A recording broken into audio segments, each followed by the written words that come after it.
안녕하세요, 여러분. 부천 성인문예학교 해오름반 사회 수업을 시작하겠습니다. 우리 교과서는 141쪽입니다. 우리는 지난 시간에 사회 규범에 대하여 공부하였습니다. 인간은 혼자서는 살 수 없기 때문에 사회를 이루어 다른 사람들과 함께 살아가다 보면 의견이 안 맞는 경우도 있죠. 그리고 각종 시비나 다툼이 발생하게 되는데요. 그래서 사람들은 사회 규범이라는 것을 만들어서 이를 지키도록 함으로써 무질서와 혼란에 빠지는 것을 막을 수 있습니다. 사회 규범에는 관습이나 종교, 도덕, 법 등이 있는데요. 이 중에서 강제성을 띠는 것이 법이죠. 법은 반드시 지켜야 하고 지키지 않으면 국가로부터 강제적 제재를 받습니다. 구속을 당하든지 벌금을 내든지 이런 강제적인 제재를 받게 되는데요. 반면에 관습이나 종교나 도덕은 이를 어겼을 경우에 비난을 받게 되든지 아니면 자기 스스로 양심의 가책을 느끼는 걸로 끝이 나겠죠. 어떤 강제적인 제재는 없습니다. 그러면 오늘은 우리 141쪽에서 강제성 있는 꼭 지켜야 하는 법의 기능에 대해서 살펴보겠습니다. 법의 기능, 우리 사회에 법이 없다면 어떻게 될까? 억울한 일을 당하더라도 힘이 없다면 일방적으로 피해를 볼 수 있을 것이다. 네, 법도 없고 힘도 없고 그렇다면 얼마나 억울한 일이 많이 생기겠어요? 그렇지만 이런 것을 방지하기 위해서 우리는 법이라는 규범을 만들어서 지키고 있죠. 각종 시비나 분쟁이 발생했을 때 해결할 기준이 없다면 해결할 기준이 법이 되겠죠. 사회는 혼란스러워질 것이다. 법이 없다면 사회는 혼란스러워질 것이다. 현대 사회는 개인과 집단의 이해관계가 다양해짐에 따라 어떤 개인과 개인이 될 수도 있고 집단과 집단이 될 수도 있고 개인과 집단이 될 수도 있고 아주 다양한 형태의 어떤 이해관계가 많죠. 그래서 다툼이 더 많습니다. 다툼이 점점 증가하고 있고 내용도 아주 복잡해지죠. 그래서 이런 다툼을 해결하기가 쉽지 않다.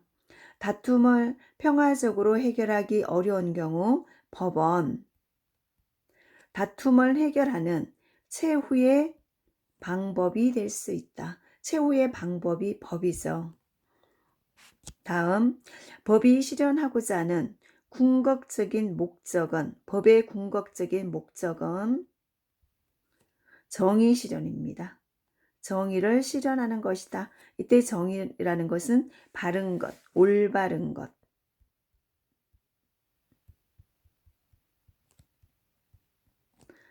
올바른 것을 추구한다는 거죠. 바른 것을 추구한다.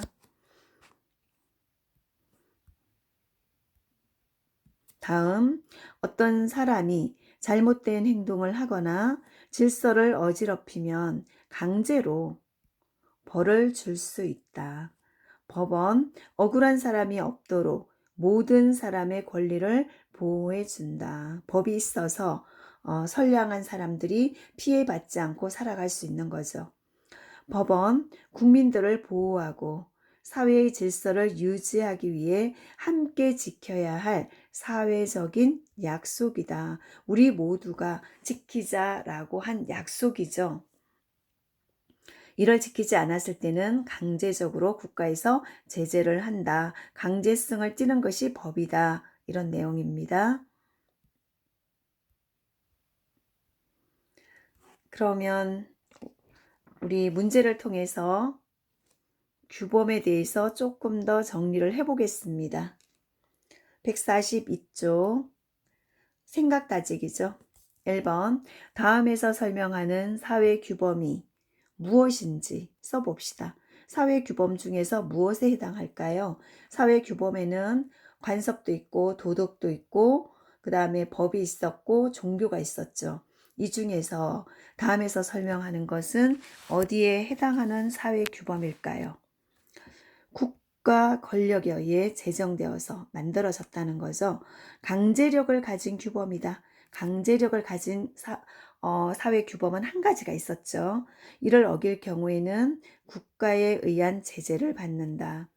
사회생활을 할 때 사회 구성원 간의 질서를 유지하기 위해 누구나 반드시 지켜야 할 약속이다. 반드시 지켜야 한다. 강제성이 있다는 겁니다. 그래서 이것은 사회 규범 중에 법에 해당하죠. 법에 해당합니다. 다음 2번. 다음 법에 대한 설명으로 옳은 것에 동그라미 표를 해봅시다. 1. 국민을 보호하고 사회의 질서를 유지하기 위해 함께 꼭 지켜야 할 사회적 약속이다. 네, 이게 법이죠. 두 번째, 억울한 사람이 없도록 모든 사람의 권리를 보호해준다. 네, 법이 있어서 억울한 사람이 없게끔 해결을 해주고 보호해준다는 거죠. 이것도 법입니다. 3번, 특정 종교나 집단에서 제시하는 행동의 기준이다. 이것은 강제성은 없죠. 그래서 법이 아니고 어떤 특정 종교라면 그 종교에서 지켜야 할 어떤 계율 같은 게 있겠죠. 그래서 이것은 법은 아닙니다. 그러면 오늘은 143쪽에서요. 네, 일상생활과 법의 두 번째 시간 여러 가지 법 규범에 대해서 공부해 보겠습니다. 학습 목표.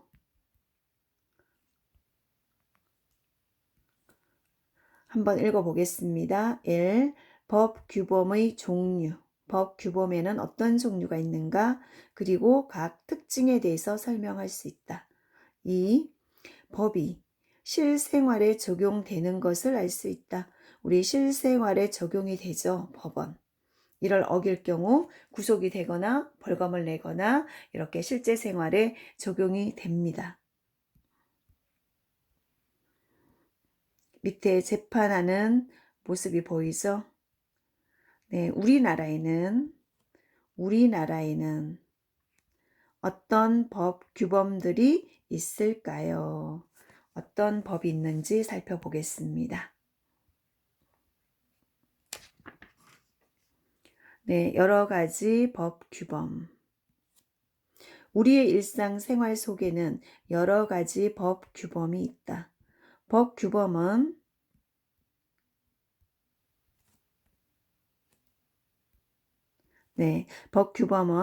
사회 규범 중 우리 앞에서 여러 가지 사회 규범이 있었죠. 그런 사회 규범 중에 하나이다. 강제성이 있는 하나죠.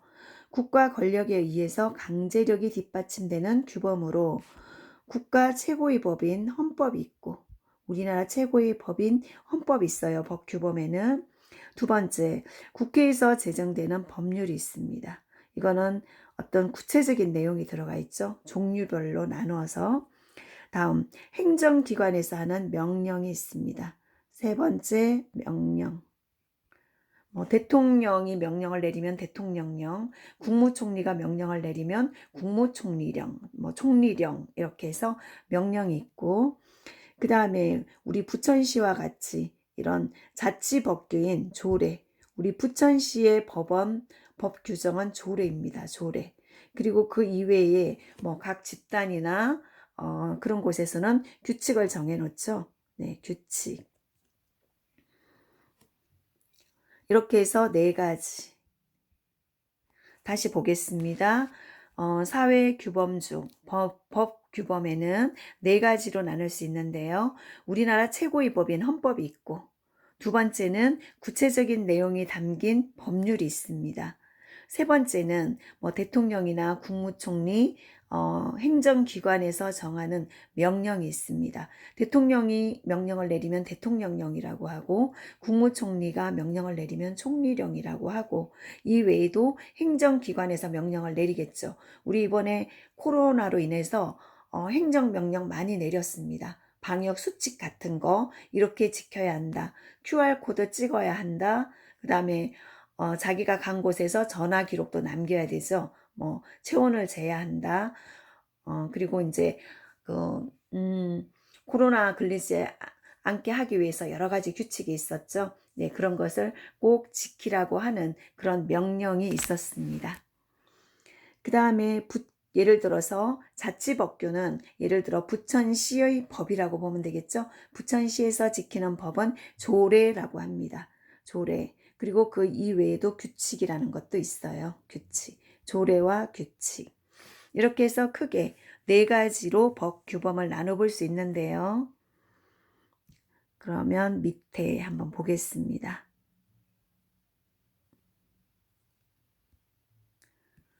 네, 국민이 있고 국민이 우리나라 법은 우리가 만들어야 되겠죠. 우리 국민이 만들어야 되는데 우리 국민이 모두 몰려가서 법을 만들 수 있는 장소도 부족하고 그 다음에 모든 국민이 몰려간다고 해서 거기에서 법을 만들 수도 없죠. 그래서 우리가 대표를 뽑아서 우리 대신 나가서 내가 당신을 대표로 뽑아줄 테니 내 대신 나가서 법도 만들고 여러 가지 감사 기능도 하고 그러라고 뽑아준 사람이 국회의원입니다. 국회의원은 우리가 뽑아준 사람이에요. 우리들을 대표해서 가서 법도 만들고 여의도 국회의사당에서 여러 가지 의논도 하고 그러라고 뽑아준 사람들이 국회의원입니다. 그러면 국회의원들이 이제 국민을 대신해서 법률을 만들죠. 법률. 그 다음에 대통령이나 국무총리는 명령을 내릴 수 있어요. 그래서 대통령이 내리는 명령은 대통령령, 국무총리가 내리는 명령은 총리령 이렇게 해서 명령을 내릴 수 있고 그 다음에 지방의회 의원이죠. 그러면 지방의회라는 것은 우리 기준으로 보면 경기도 의회가 있고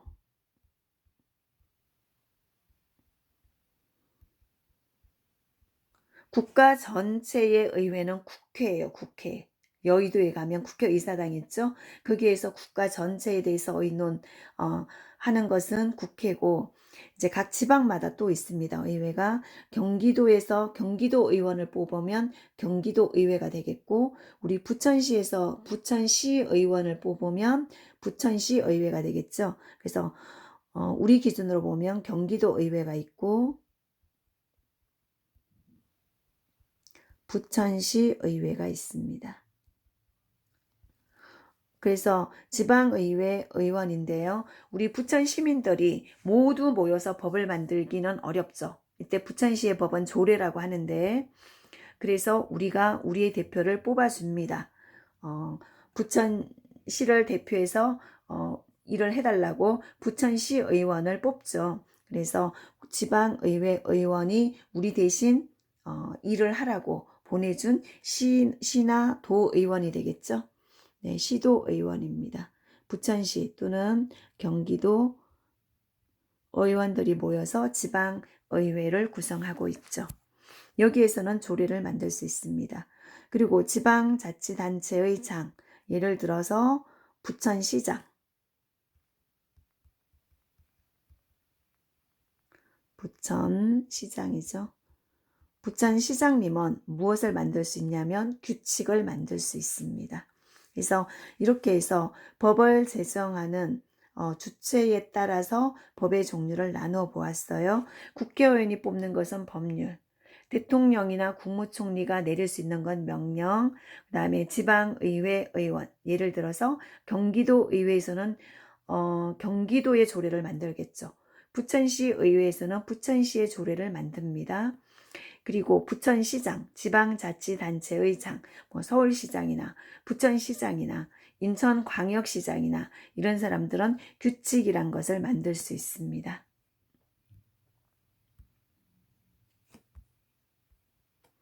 그러면 우리나라 최고의 법인 헌법이죠. 여기에 국민의 기본적인 권리가 명시되어 있어요. 가장 근본적인 법, 최상위의 법이 헌법입니다. 대한민국 최고의 법입니다. 헌법은 모든 법의 기본이다. 그리고 어떠이다. 최고이다. 으뜸이 되는 법으로 국가 운영, 국가 전반적인 운영에 대한 기본 원리와 국민의 기본권을 보장한다는 근본 규범을 담고 있는 것이 헌법입니다. 헌법을 개정할 때는 시대가 변하면 법도 바꿔야 되겠죠. 그래서 이렇게 법을 바꾸는 것을 개정이라고 하는데, 헌법을 개정할 때에는 국민의 뜻을 직접 묻는 국민 투표 절차를 거치도록 되어 있다. 국민 투표를 해야지만 헌법을 고칠 수 있습니다. 아주 중요한 법이기 때문에요. 다음, 이는 헌법의 내용이 함부로 바뀌면 국민의 기본권이 침해될 우려가 있기 때문에 함부로 바꾸지 못하도록 하기 위해서 국민 투표를 실시를 해서 그렇게 해서 법을 다시 고칩니다. 고치는 것을 개정이라고 하죠. 잠시만요.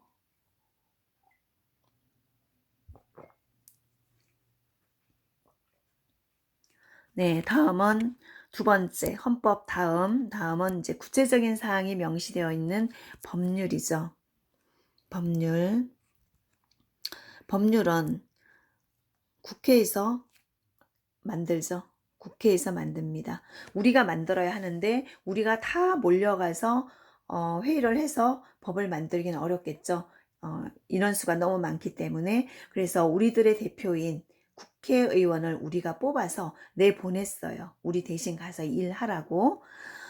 그래서 국회의 의결을 거쳐서 대통령이 서명하고 인정을 하면 서명을 하죠.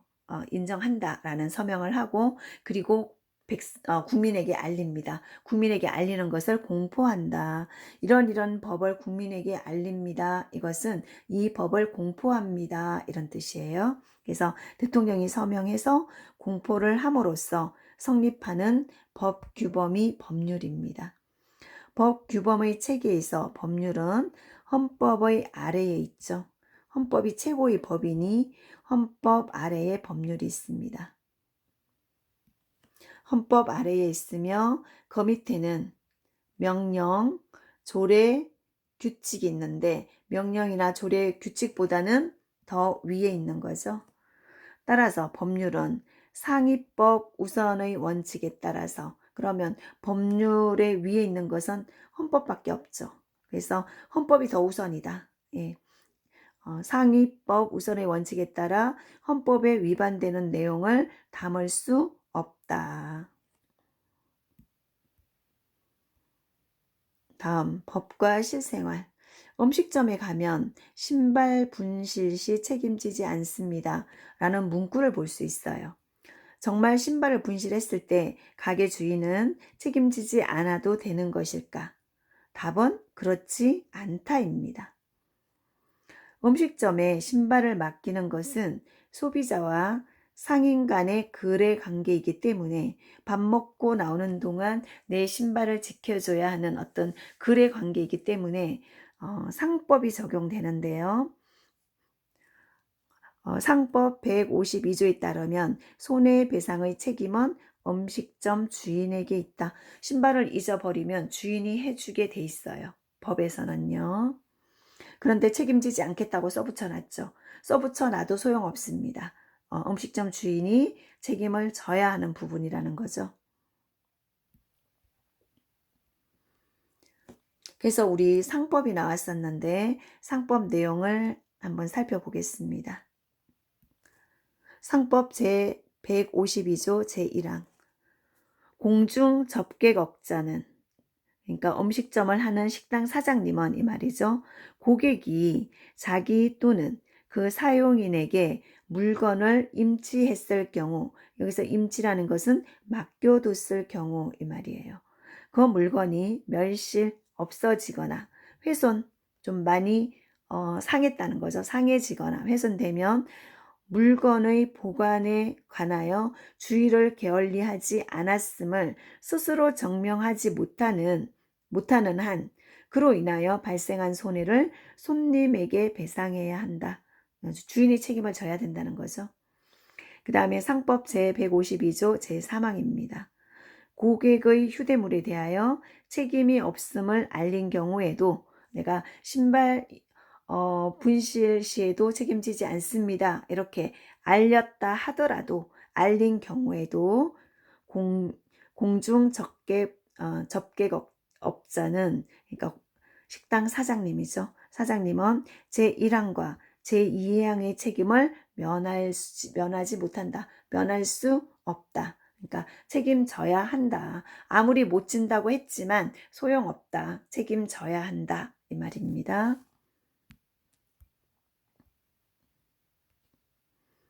다음, 또 사회적 약자를 보호하기 위한 법으로 사회법이 있습니다. 사회법, 사회적인 약자를 보호하기 위한 법. 소기업이나 아주 작은 기업이나 소비자를 위한 경제법, 노동자를 위한 노동법, 국민의 기초적인 생활을 보장하기 위한 사회보장법 등으로 우리는 사회적 불평등을 해소할 수 있는 방법이 이렇게 있어요. 네, 이렇게 해서 오늘은 우리 실생활에서 적용하는 어떤 여러 가지 법에 대해서, 법 규범에 대해서 살펴보았습니다. 오늘은 여기까지 수업하겠습니다. 여러분 고생하셨어요.